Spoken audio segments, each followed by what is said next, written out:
The Newsroom, where untold story is revealed. Bannamawulire bagobeddwa musango gwa Dr. Kanokiza Besigye labanno ebituusewo bino bitiisa kakati munnamateeka yakwatibwa nga agenza owolereza Dr. Kanokiza Besigye Aaron Kiza ateereddwa ku kakalu ka miliyoni 20 ez'obuliwo obweddu akoteeka agataano ag'obutaliiwo n'okuteekebwako obukwakulizo obukakali ennyo nnyini ddala. Akakiiko k'ebyokulonda nga kakamala okubeera nga kasaba bajeti eyogenda mu maaso n'okubeera nga ate abagenda mu maaso n'okutegeka akalulu ka 2026 kakati ate zino biliyoni 62 ezisabiddwa ogenda mu maaso n'okuba nga zaakukola ku kulayizibwa kwa president era bingi ebyogeddwa kakati n'ekibiina ekya People Power Front ekyavudde olunaku lwa gino ekitegeeza nti kyo kiwandiise ekijjudde akakiiko k'ebyokulonda akakyeganye ne kagamba nti tetubamanyiiko yadde era ebyo byonna byabwerere kakati nno okusinziira kwakulira ekibiina kya NUP kwoteeka omwogezi wakyo David Lewis Lubongoya baliko bye bagenze maaso n'okuttaanya naddala ku nsonga z'ekibiina kino ki People Power Front ekyavuddeyo nga kikozesa slogan oba omubala gw'ekibiina kya NUP nga kwotadde akabonero ak'ekikonde nakyo Ebuvanjuba nebugwanjuba ewaka wasigala we wasinga. Beyond the Newsroom gwe mukutu ogukuleetera ekyo ekisinga katiranga naffe ng'oyita ku noti 771 44 53 ne noti 744 26 45 na bino bikulu tetulanga bafere tetulanga basawo ba kinnansi n'abagwa mu koowa eryo mwebale kutuwagira. Thank you. Kosa ne mapu y'eggwanga ng'ekikonde kiri muli eri mwennyini kakati ebyo byonna mbikuleetedde Beyond the Newsroom yenzedde ni akutuusaako ensonga nkusaba n'obwombeefu obw'ekika ekya waggulu video soko gimpede like bw'ogiwa like ojjaba onkoze bulungi nnyo ate era njagala okusaba n'obwombeefu obw'ekika ekya waggulu gwagenda mu maaso n'okuba nga otulaba nga gwe mulundi gwo ogusookedde ddala ogende mu maaso n'okubeera nga munywanyi osubscribinga ku mukutu guno okone mu kagambo subscribe okone wali eri mu ogekone mu kagambo okone ne mu kade okajem personalize okasem all osobola ofuna notification naddala ku mboozi zonna zetukuteerayo ku mukutu guno kakati yawo wennyini njagala tugende mu maaso n'okubeera nga ate tutandikira wano nga embeera bw'ebadde mu kkooti nga musajja mukulu Aaron Kiza agenda mu maaso n'okuba nga ate yaweebwa bail. I find that the applicant Kiza Aaron qualifies for admission to bail.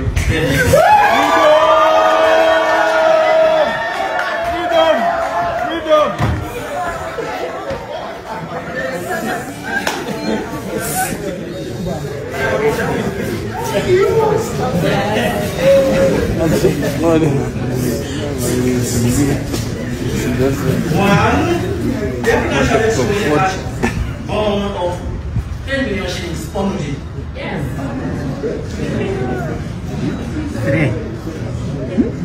30 million shillings only.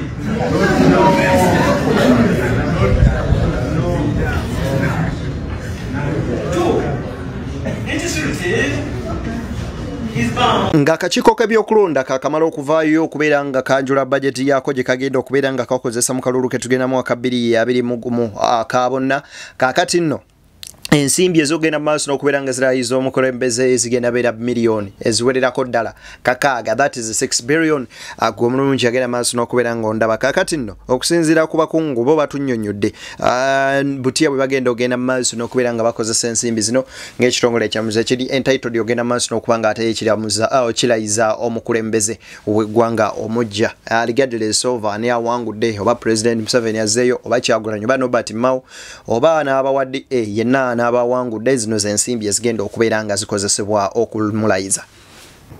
Tulayiza president abalondeddwa the sente ezo zitwetaaga owamangu azirabye nti 6 billion ayinza nti ezo zaaki zonna nejjukira nti president baba alayizibwa bakulembeze banne abali ku kontinenti kuno abali enebweru wa kontinenti ya Africa bajja ne babeerawo ku mukolo ogwo oluusi tibakka wansi wa 30 tulina obbasula mu hoteri ennungi ezifaanagana nga munyonyo kati okubasuza kukka n'okubaliisa sente ziba nnyingi sizirina no ku ngalo kati okoze emmotoka buli mukulembeze afune emmotoka 7 ezimutambulirako. Waliwo esitula lagejiye, waliwo esitula PPS we omwandisi w'enkalakkalira, waliwo esitula chief guard we, waliwo esitula minister of foreign affairs gwajja naye kwegamba neyo emuyambako neya spare parts engene ituuka wakati yawo ng'ekajjansi neyabika omupiira.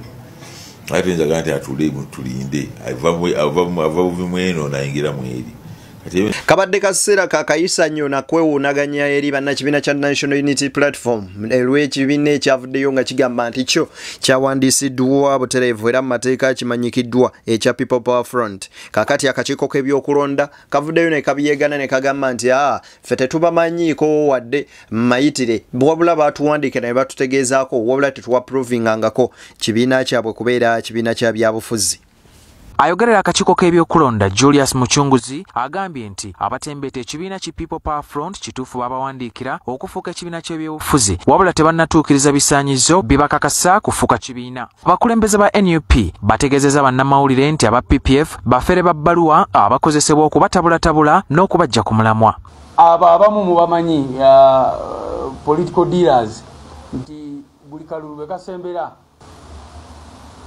waliwo ebibinja ebivaayo naye bivaayo lwaki kubanga bimanya enkola ya Museveni nti ye buli tusembera akalulu atandika okunoonya ani gwenkozesa ogezaako okusala speed bano ogezaako okubaja ku mulamwa ogezaako okuba diverting nga bwe bakola mu kalulu akagwa mujukira mu kalulu akagwa bwe twamala okuteekayo ekibiina kyaffe ne bawamba Kibalama ne batandika omwogeza ebigambo bitategeerekeka. Ssaabawandiisi wa NUP David Lewis Rubongoya ategeezezza nga bwe baawandiisa engombo ya People Power Our Power n'atulaga ekyapa kya gavumenti kiyite Gazette oluvannyuma lw'okukola ennongosereza mu ssemateeka waabwe ekitegeeza nti engombo tesobola kukozesebwa muntu mulala yenna kubanga yaabwe. Kino kyenkutte wano kyapa kya gavumenti kye bayita Gazette era kiraga bulungi nnyo slogani y'ekibiina kyaffe kuva tawamiruka w'ekibiina kyaffe ya adoptinga eno constitution neteekamu slogan empya ya People Power Our Power. Ffe twetunulira nga bannakisinde kya People Power naye mu ebyo kubanga twali twagala kufuna electoral platform n'ebirala ne tusalawo tutandikewo ekibiina ky'ebyobufuzi ekya National Unity Platform. Abakulembera PPF baanukudde ababeemulugunyaako. Bakyagandako naye byonna byaggwa kuba tebalina kye batubanja byonna twabimaliriza era bennyini baatukiza okukola activities twaba ekyewuunyisa neggwanga tosobola kukola activities clearly nga security neelectoral tenawakulialinga so tubetinga ne tukiyalinga isi naye yetukiza tukole activities naye kakati ng'ate balabanga tebannaba tukiyalinga fule ne temu yabwe yaggwako eyo tukiyalinga batuwa emyezi 6 tukansizing mwaka gwakubiri. Ayogerera akakiiko k'ebyokulonda Julius Muchunguzi agambye nti abatembeeta ekibiina ki People Power Front kituufu babawandiikira okufuuka ekibiina ky'ebyobufuzi wabula tebannatuukiriza bisaanyizo bibakakasa kufuuka kibiina. Kakiiko kabuulira abo promoters nti ebyetaagisa okukolerwa ne tubagamba babituukirize tebanabituukiriza ate bakimanyi. Okusinziira ku tteeka erifuga ebibiina by'obufuzi erya Political Parties and Organization Act 2005 akakiiko k'ebyokulonda tekateekeddwa kuwandiisa linnya langi ngombo oba obubonero obw'ekibiina ekyawandiisibwa edda. Okusinziira ku His Excellence Robert Kyagulanyi Ssentamu Bobi Wine olunaku olwaleero bw'abadde agenda mu maaso n'okubeera ng'abuulira abaana ba NUP nga kw'oteeka n'okubeera ng'abasomesa ebigambo bingi byagenze mu maaso n'okubeera ng'ayogera wabula kambi kuwa engeri gyekiri nti lubaale w'omulamu munywanyi tasamalirwa. Ekibiina ky'ebyobufuzi kino ekya NUP kitono nnyo kigendererwa kya tetwasituka nga ekibiina ky'ebyobufuzi twasituka nga bannayuganda abakolo abaagala enkyukakyuka era twalina abantu bangi okuva mu bibiina ebyenjawulo okuva mu DP okuva mu FDC mwalimu n'aba NRM twatumala kutuuka kulonda nga tetulina simba etugatta ate nga nebino ebibiina n'aba FDC bamagezi katonda ge yatuwa twazanya firimu awo ey'amangu netuleeta NUP ne Museveni mukitunulire nga entabiro y'ebirowoozo byammwe ng'entabiro y'obulumi bwammwe. Obulumi buno tebugenda kuggwawo paka ng'enkyukakyuka ezze. Kino mwe ba members abawagizi n'abakulembeze mubeere nga mwekitambulirako. nga buli omu ajjukiriza munne muteekinga obudde oku understandinga era kansubire nti abafasilitators baffe omulimu gwabwe ogusookera ddala okunyonnyola kiki kyetuliko be baani buli beesinkana nga tunayogera nsonga yo nasooka banyonnyola bannange nomumanyi ekikugatta kyekino twagala uganda eyagaza ekitugatta kyekino twagala okunyigirizibwa kuno. Tuli ku BTN Media Beyond the Newsroom yenze deni abairawo okutusaako ensonga ez'enjawulo. Njagala okwebaza natabagenda maaso n'okubeera nga mugoberera podcasts zaffe ate n'amawulire ge tubeera tuteeka ku mukutu guno w'entakera. Munzikirize nsooke mbasiibulire wano eno tusinkane mu mboozi endala mpitirivu ze ngenda okubeera nga mbaleetera ate temujjango okwo. Soko subscribing omalo liking video sharing leko ne muno mu ngeri y'emu njagala okusaba gwalina business yonna ogituwe tugikuba abantu mu maaso ate tulange wamu naffe ku miwendo emirungi ennyo nnyini ddala giri pocket friendly so awo wennyini bonkoze bulungi. Tugenda kubeera nga tudduka emisinde nga tujaguza emyaka gya Ssaabasajja Kabaka Beene 7 bwegiti ate munnange egy'obuto genda maaso okugula omujoozi osobola okubeera nga ate weetaba ku misinde gya Kabaka. Nze Deni akuume atakuumira mpeera mbaagaliza bye munjagaliza mubeere bulungi ate bwe muba kye munjagaliza mweraba.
Beyond the Newsroom, where untold story is revealed.